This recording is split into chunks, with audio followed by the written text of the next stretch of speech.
Hey kids, it's Mr. King here with a art lesson that I think is going to be a lot of fun for you. What we're going to do is we're going to take an old lesson, one that I've done actually in a previous video, and we're going to completely rehash it and rework it to something new.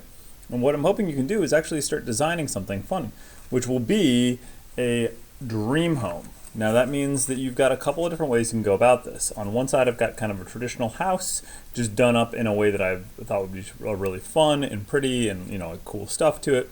And you can customize it any way you want. The other is kind of like a really outlandish dream version with a helicopter pad and a bridge and a tunnel underground, and it's built into a tree as a giant tree house.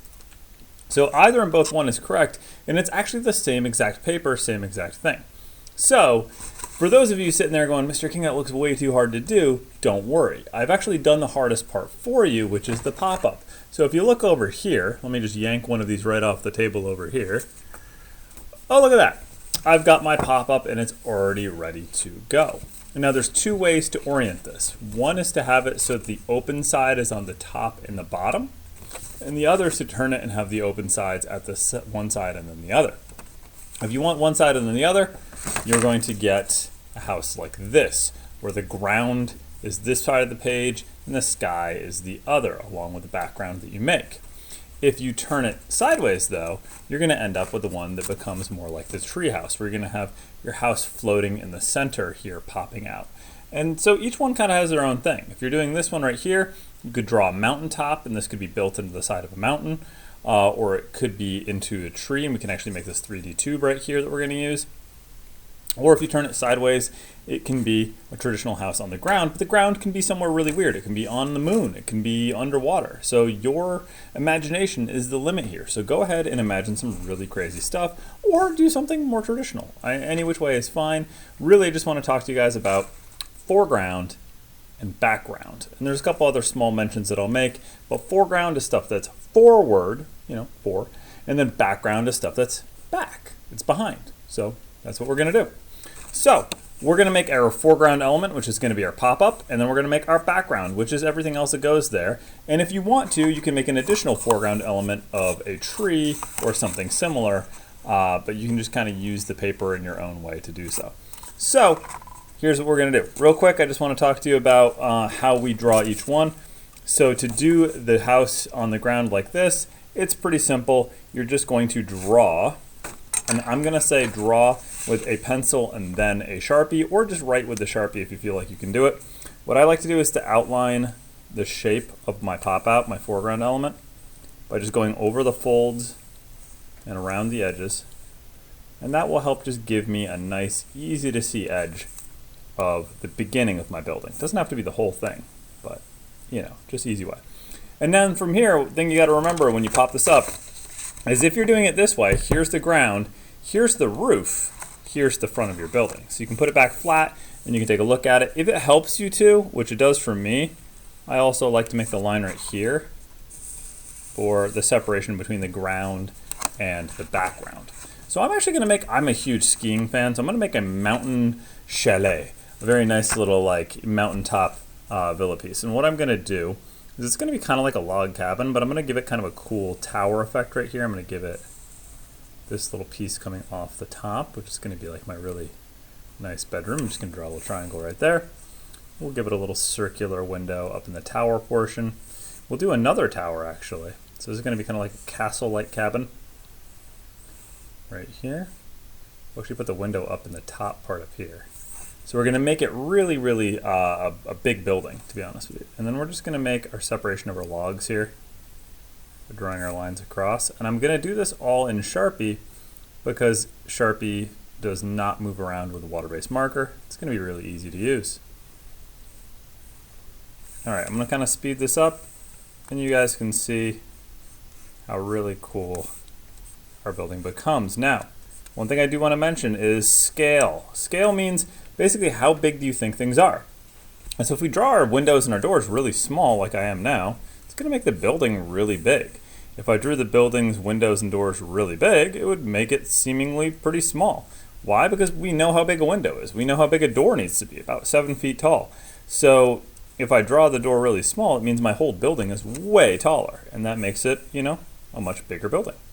So you can control exactly how big you want everything to be by changing the size of your windows and doors in your building. Okay, so that's just a fun little mention for you.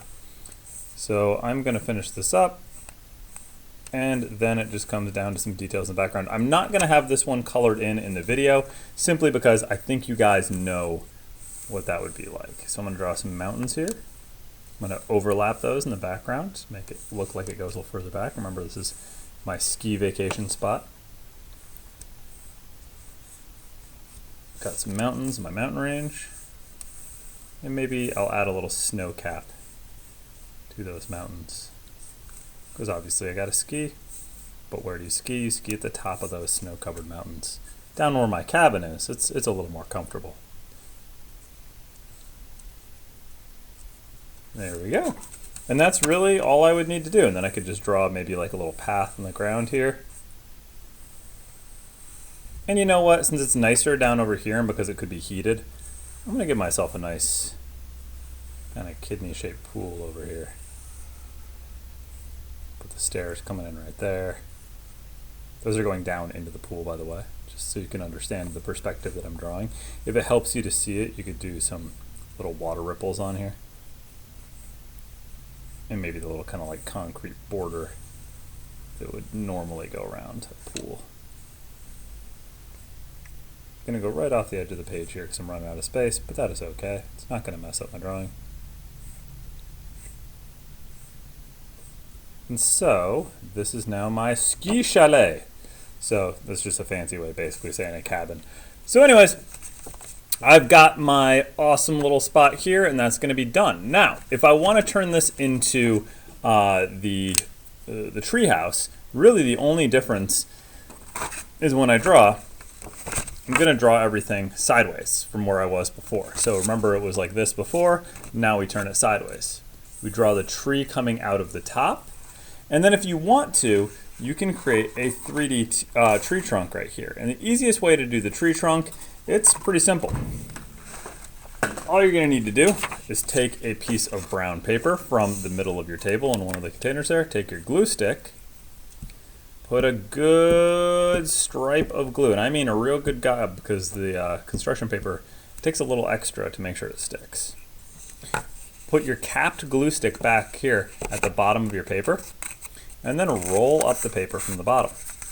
Doesn't need to be perfectly fitting or anything. And you give it a nice good squeeze at the end. And would you look at that, I've got my nice little already made tree tube right there. So I can put that in. I would not, though, glue this in or tape it in. If you need tape, it's okay. We've got some, there are some Scotch tape you guys can use too. But if you need to glue or tape it in, please don't do that until the end, because if you glue or tape it in first, then everything else you do from then on, it's going to be kind of flexy and bendy when you're trying to draw on here, and it's going to make it kind of tough. I would definitely say use a combination of markers and crayons here. I like using construction paper for some more foreground elements, like these nice little kind of, high grass that's going on in the backyard here. I've got some nice 3D leaves going on the tree up here. And it's really up to you guys. You add all of the details, everything you want, and it's just pretty cool. Please don't be down on yourself if it's not exactly how you have it in your head, because really, guys, anytime any artist makes stuff, what they're making is not exactly what they see in their mind. They see it in the most idyllic way possible in their mind. It's perfect in your head, right? And then you go to put it on paper and it's not quite the same. That's just part of doing art. If it was really, really easy to do and it came out exactly how you wanted it every single time, it wouldn't really actually be all that fun, because there wouldn't be any challenge to it. And that's kind of what makes it fun. So be okay with the fact that there might be some little imperfections. Maybe you didn't get the drawing the way you wanted it to. So you can either work with that. You can start over for the small piece of it if you didn't take too much time on it. Or you can just say, you know what, it's okay. It's okay to have a little problem. That's fine. Work from it, make a mistake, maybe turn it into something slightly new. So anyways, make your houses as cool as you possibly can. I want to see how wild these can become.